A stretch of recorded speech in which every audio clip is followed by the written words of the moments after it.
Good afternoon and welcome to the Professor Truth Be Told. Thank you for joining me today. It's been a while since I posted a video about this case. I have been busy traveling and taking care of other business, but I have, as I promised, to keep you updated on this matter, and I would keep my promise as I have always done. Now, as you know, just to recap, that the case of the United States versus Eddy Alexandre is a fraudulent case that the government filed against Eddy Alexandre a few months back. There are 62,000 investors, according to government paper, involved in this case. Most of these investors are in the United States, but some of them are also overseas, in France and Canada and part of Africa. And actually, there also may be some people, or believe it or not, from Haiti. So I have a few interesting updates for you. But the first update is the most important. Let's talk about updates in the criminal case. First of all, Mr. Alexandre is still on bail. His bail condition has been amended to allow him to leave his house to take his kid to school and to go to work. I'm not sure what kind of work he's doing, certainly not on MEFX, because he's not allowed to do any work with regard to MEFX. What is important for you, if you are an investor, and I want you to listen carefully, federal law allows victim of crime to be able to be told what's going for the government, the prosecutor, to tell them what's going on in the case, to be able to be heard, to be able to be apprised of all sort of proceeding going on in the case. Okay, there's a federal statute that speaks about crime victim, except that in this case, unlike other cases, there are 62,000 investors, people that have given money up to about $250 million to Mr. Alexandre. Now, the government filed a motion in court asking the court to set up a procedure for the government to be able to provide information to all the 62,000 investors. Normally, in most cases, the government will send a letter to all the investors and say, hey, here's what's going on in the case, here's where we are, here's how much money we've been able to retrieve from you, and here are the procedures we're following. But in this case, the government said they cannot do that because of the volume of the number of people. It's just not practical for them to do that.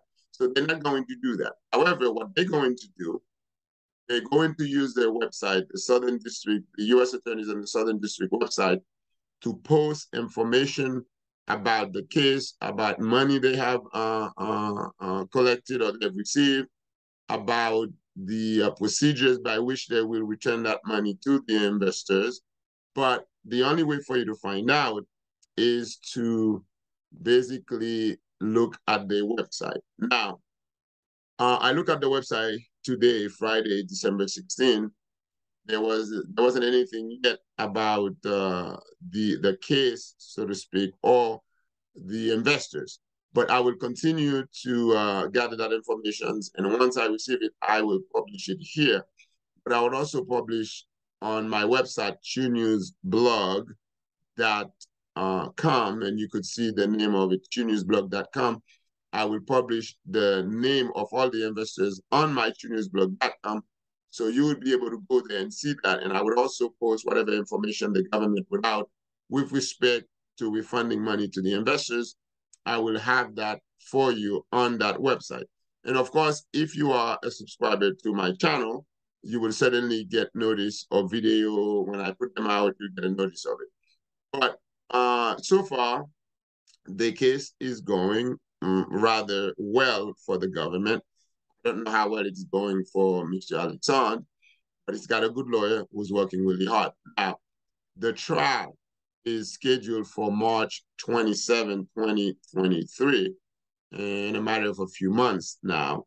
But knowing the what's involved in trial work, I've done trial work for a better part of almost 12 years. The date, March 27, is kind of really a control date. I think the trial will probably occur sometime between April and July of probably June of next year. So this trial is going to be a jury trial. I can imagine that Mr. Alexandre will take a plea, even though that may be in his best interest to do, but he may not do that. And I think that he's going to put his faith in his future and the future of his children and his wife in the hands of 12 people who will decide whether or not he committed fraud. So that is something that I'm looking forward to the result of the trial. But next year, definitely, I would say before the end of the year, probably, we would probably have a trial and we'll have an answer to that questions that the community has been long awaiting for. Now, what I find interesting is that there are people who basically have invested in MiniFX who are quietly waiting for what's going to happen. And there are also a lot of people who feel that they are not victim of anything because according to them, what Mr. Alexandre did was perfectly legal. He didn't do anything wrong. Of course, the government has a different view. The government thinks that Mr. Alexandre violated the law by lying to investors, by collecting money on the pretense of fair dealing and investment. And that's what the government position is. So whether the government is right or wrong, I don't know. The jury will decide that fact. But for purpose of you getting your money, if you are an investor, the government is calling you a victim. In other words, a victim of a crime. So for you to know what's going on when you get your money, you would have to go to that website, or you can continue watching my video, or you could tell your friends who are also investors of MiniFX that they can subscribe to my video, and you will get all the information you need. So I promise you that. Now, with regard to the Federal Trade Commission case, now remember I told you there are two cases against Eddy Alexandre. One of them is the criminal case for fraud violation. The other is the Federal Trade Commissions who basically suing not only to take over MiniFX, which they've already done, but also to bar Mr. Alexandre from future involvement in any sort of investment in the United States. So that case is going well. The lawyer in the Federal Trade Commission case is not necessarily conducting discovery because here's what I find funny, guys. The civil case is the case against Eddy Alexandre and MiniFX. That case was brought by the Federal Trade Commission. The criminal case was brought by the U.S. Attorney for the Southern District of Manhattan, which is part of the DOJ, Department of Justice. You know, there are about 13 such places like that in the United States where you have a person in charge of criminal prosecution in that particular state. So, of course, in New York is the Southern District. Now, what they are doing, okay, and I think that I think Alexandre's lawyer picked on that. Basically, the lawyer and the receiver in the civil case is actually working together with the prosecutors. What they're doing is they're doing discovery, and as soon as they find the information, they pass it on to the prosecution. That's the reason why the prosecution, remember, filed a motion early on saying that they want to stop the Federal Trade Commission from sharing information with the defendant in the civil case, because in the civil case that can happen. In the federal case, of course, Eddy Alexandre is entitled to know what the evidence against him are, but not at this point in the proceeding. At this point in the proceeding, it's not really getting much. But eventually, before trial, he'll get everything he wants. So it's not good for Eddy Alexandre when he's got two people against him. He's got the receiver now and the lawyer for the Federal Trade Commission working together in unison with the prosecutor's office, sharing information, figuring out which best way to prosecute this case. So is that something that normally happens? Yes, in cases of fraud like this, where you have a receiver working with the Federal Trade Commission, is all part of the federal government, federal agency to federal agency. They usually work together because they see Eddy Alexandre as the enemy. And of course, the U.S. attorney see Eddy Alexandre as a criminal, even though he hasn't been convicted. And of course, that's why he's charged. The Federal Trade Commission also see him that way. So I'm not surprised at all that the receiver, the lawyers for the Federal Trade Commission is actually working together with the prosecutor. So Eddy Alexandre's lawyer filed a motion seeking to depose certain people with regard to the information that the receiver received, and we spoke to them and how the information was shared. Whether or not he would get to do that, I don't know. But all I can tell you is that the case is moving forward. The investors will soon know exactly what the procedures are going to be, but not technically receiving a letter from your house. So if you're an investor, don't expect the federal government to send you a letter at home and saying, hey, you're an investor on a mini FX. This is basically what's going on. That's not going to happen. So you're going to have to do your own due diligence. You're going to have to go and find the information yourself. The good thing is, if you watch my video, if you watch my channel, if you subscribe to my channel, then you have an opportunity to know, because as soon as the government puts something out, I will do a video to share it with you. So you don't have to worry about it. Now, I do have a news website, which you will see on the bottom of the screen. You'll see the website is tunewsblog.com. So once I get that information, I will create a specific part on TuneNews blog that would allow all of you to be able to read that information, to be able to get that information. And when I get the list of investors, it's a long list, 62,000 people, it's a lot of people.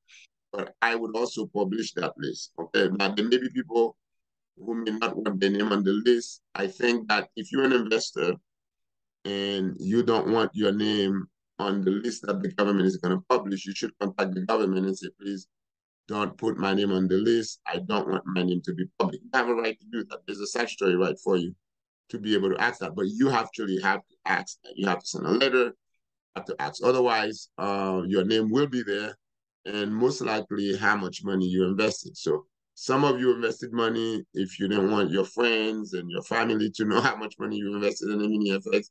And maybe you are married and you invested without your husband or your wife know about it, and you didn't want your husband, your wife to know, or your friend to know how much money you invested in a mini FX. Well, be careful, because that information will be out there and everybody will get to see it. I will, and the rest of the world will get to see it. But if you don't want that information out, write a letter to the government, to the U.S. Attorney's Office, and there's a specific statute that speaks about that. You can cite that statute and tell the government that you do not wish for your name to be on that list. And then, of course, they will remove your name. Otherwise, your name will be there. So this is my update. The trial is scheduled for March 27, 2023. I am looking forward to this trial because I want to know what the government has. Now, let me say that sometime there is a trial date, and of course, it is settled either by somebody pleading guilty, or actually really by somebody pleading guilty or making some sort of an agreement.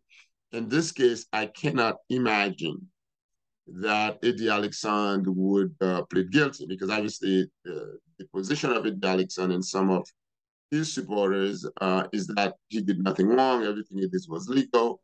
So therefore, it would be hard for him to take a plea, to plead guilty, even though at the end of the day, that may be, on his best interest, because if he is guilty, if he is convicted by a jury of 12 people, he's going to be looking at probably double-digit times.